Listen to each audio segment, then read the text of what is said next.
Assalamualaikum warahmatullahi wabarakatuh. Alhamdulillah wa syukurillah wa ni'matillah wa la haula wa la quwata illa billahil aliyil azim. Banyak yang bertanya untuk terapi stroke di sini seperti apa? Saya jelaskan. Terapi stroke di setiap tempatnya itu berbeda-beda, tidak sama ya. Karena setiap tempat itu punya ilmu masing-masing, punya jurus masing-masing. Tapi itu sah-sah saja karena tujuannya adalah untuk kebaikan si pasien tersebut. Nah, kalau di tempat kami di sini kami memakai tiga unsur. Kami memakai tiga unsur pengobatan stroke di sini. Tetapi intinya dipahami dulu, pengobatan stroke itu tidak bisa sekali, dua kali, tiga kali terapi selesai, itu nggak bisa. Tetap butuh waktu berminggu-minggu, berbulan-bulan. Bahkan ada yang nyampe 1 tahun diterapi di tempat. Nah, jadi tidak bisa terapi stroke datang terus pulang sembuh, nggak bisa, itu nggak ada. Jadi tetap harus dirawat. Nah, kami kalau merawat di sini ada yang 5 bulan, ada yang 4 bulan, ada yang 1 tahun. Terapi stroke di sini ada 3 unsur, yaitu unsur yang pertama adalah unsur fisik. Terapi stroke di sini di kami ada terapi fisik. Terapi fisik itu ada pijat, urut, ada totokan, ada senam, dan juga makanan. Dari makanan itu harus dijaga. Pola makan, jam makan itu dijaga dengan baik. Kalau makan sembarangan maka tidak bisa untuk maksimal. Karena stroke itu adalah gangguan saraf pembuluh darah yang terganggu rusak. Makanya makanan pun harus yang benar-benar bernutrisi supaya mempercepat penyembuhan sel-sel sarafnya supaya cepat tumbuh dan lebih baik ya. Dan unsur kedua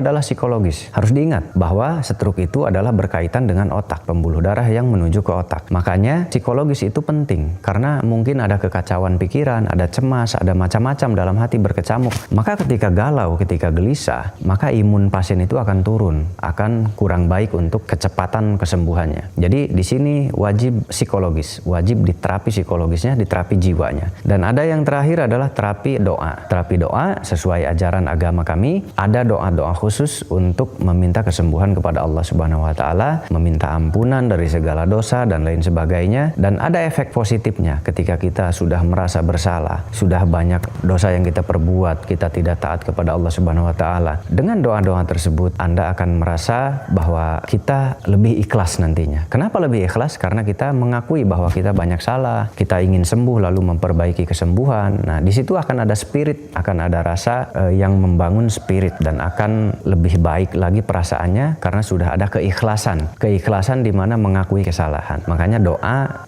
kepada Tuhan itu wajib, doa kepada Allah itu harus supaya bisa menyetabilkan jiwa kita dan bisa kembali normal seperti semula. Dan kesembuhannya insya Allah akan lebih cepat lagi dan boleh juga dibarengi dengan obat-obatan dokter.